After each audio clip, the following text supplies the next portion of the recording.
Dear students,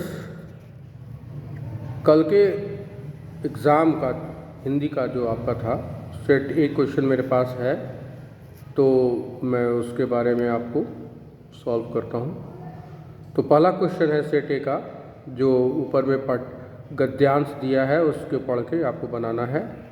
तो answer है, गर्मी के प्रकोप से बचने के लिए किसने उपाय खोज निकाले?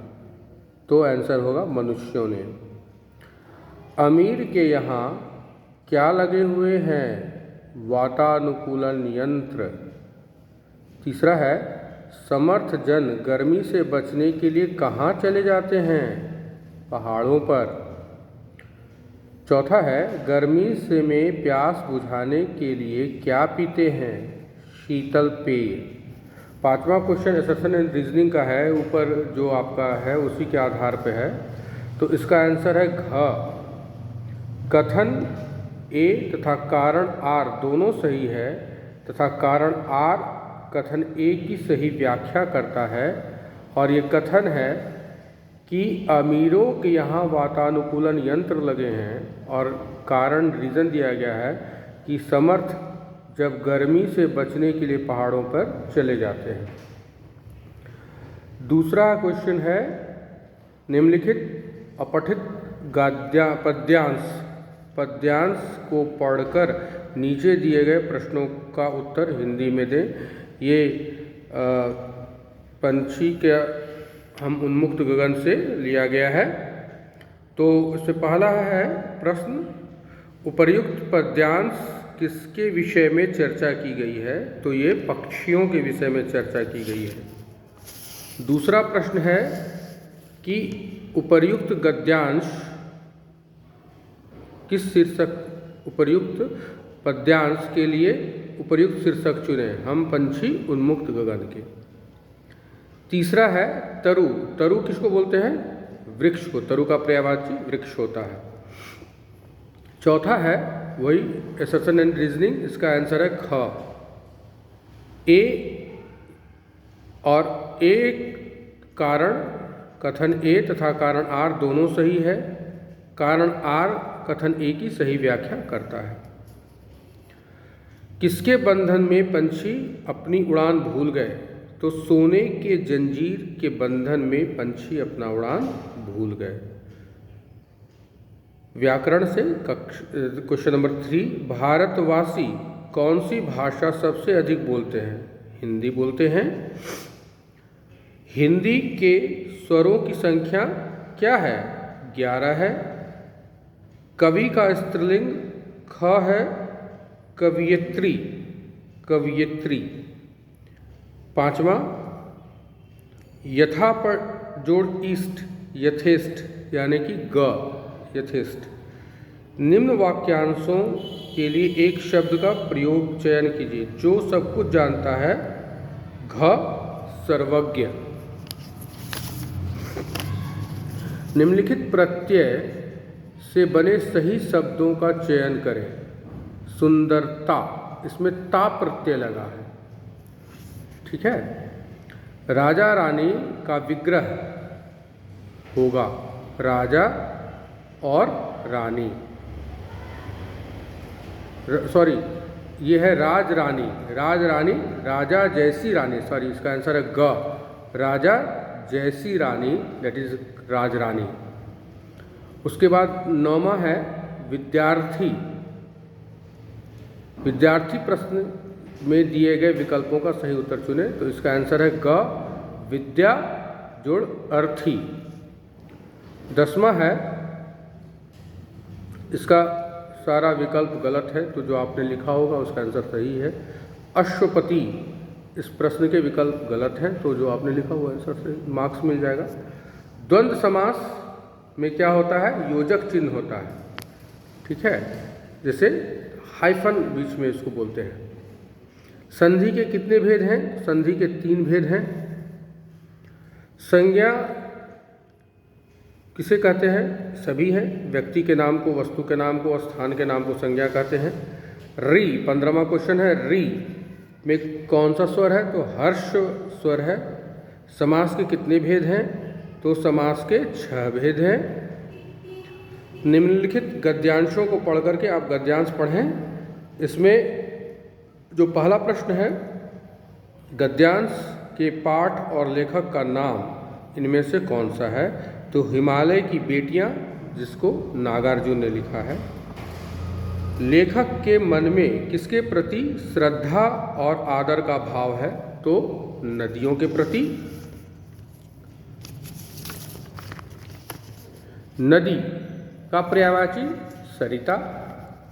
फिर एसर्शन रीजन का है, इसका आंसर है घ, यानी कि कथन ए तथा कारण आर दोनों सही हैं। आर कथन ए की सही व्याख्या करता है। छठा प्रश्न है कि 3 प्रश्नों के उत्तर लिखें। हिमालय की बेटियां किसे कहा गया और क्यों?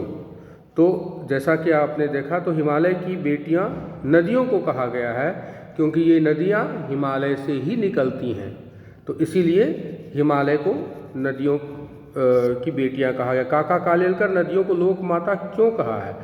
क्योंकि नदियों के तटों पर ही सभ्यताओं का विकास होता है, और जिस तरह से माता अपने किसी बच्चों में भेदभाव नहीं करती, इसलिए नदियाँ सभी को समान रूप से सींचती है, सबका समान रूप से परवरिश करती है। हिमालय से निकलने वाली प्रमुख नदियाँ गंगा, यमुना, सतलुज, बहुत सारी नदियाँ हैं। हिमालय के जंगल में कौन कौन से वृक्ष पाए जाते हैं? चिनार, चीड़, बहुत सारे वृक्ष हैं जो कि आपके पाठ्यपुस्तक में दिए गए हैं। निम्नलिखित काव्यों को पढ़कर पूछे गए प्रश्न का उत्तर दें। आकाश का साफा बांधकर, ये 7वां है। इस गद्यांश पद्यांश को पढ़ने के बाद इसके कवि हैं सूर्य सर्वेश्वर दयाल सक्सेना। पूरब में अंधेरा किस प्रकार दिख रहा है? भेड़ों के झुंड के जैसा। ठीक है, इस कविता का नाम बताएं। शाम एक किसान। कविता में किस प्रकार का वर्णन, किस समय का वर्णन किया गया है? तो शाम का वर्णन किया गया है।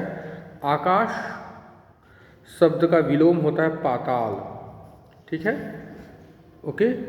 शाम एक किसान कविता में पहाड़ किस रूप में चित्रित किया गया है? तो किसान के रूप में चित्रित किया गया है। जंगल की अंगीठी किसे कहा गया है? तो पलाश के जो फूल हैं, जो लाल लाल रंग के फूल होते हैं, इसलिए जंगल की अंगीठी। अंगीठी का मतलब होता है जब वो लकड़ी जल रही होती है तो लाल लाल जो दिखता है उसको अंगीठी बोलते हैं। ठीक है, किसान के घुटनों पर क्या है और क्यों? तो किसान के घुटनों पर नदियां हैं। सुनते हो इस तरह की आवाज़ किसने दी है? मोर ने आवाज़ दी है। ओके, तो 9वां है, निम्नलिखित प्रश्नों में किन्हीं 4 प्रश्नों के उत्तर दें, आप जो उचित समझें। यासुकी चान जो है, अपने पेड़ पर चढ़ने के लिए तात्तो चान ने अथक प्रयास क्यों किया? क्योंकि वह दिव्यांग था। दिव्यांग मतलब उसको पैर से चलने में दिक्कत थी। ठीक है, रोहिणी के मन में मुरली वाले की याद क्यों बनी हुई है? क्योंकि मुरली वाले का स्वर बहुत ही मीठा था।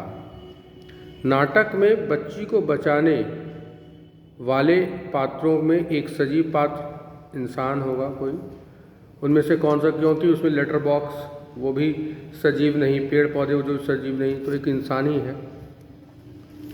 कठपुतली का गुस्सा क्यों आ जाता है? क्योंकि सब हमेशा वो किसी के बंध ही रहती है। ठीक है, पंछी उन्मुक्त रहकर अपनी कौन सी इच्छाएं पूरी करना चाहते हैं? उन्मुक्त होकर के वो उन्मुक्त उड़ान, ठीक है, एकदम फ्री होकर के आसमान में उड़ना चाहती है। उसके बाद आपके 100 शब्दों का अनुच्छेद लिखना है।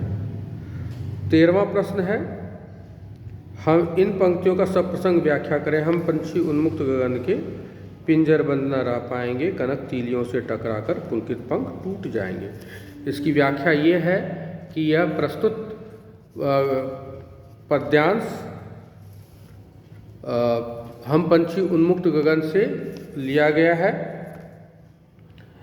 जिसमें कवि ये बताना चाहते हैं कि मनुष्य जो है, पंछियाँ जो हैं हमेशा पिंजड़े में नहीं रहना चाहती है, चाहे उसकी कितनी भी सुविधा क्यों न प्राप्त हो उसको, लेकिन वो पिंजड़े में नहीं रहना चाहती है।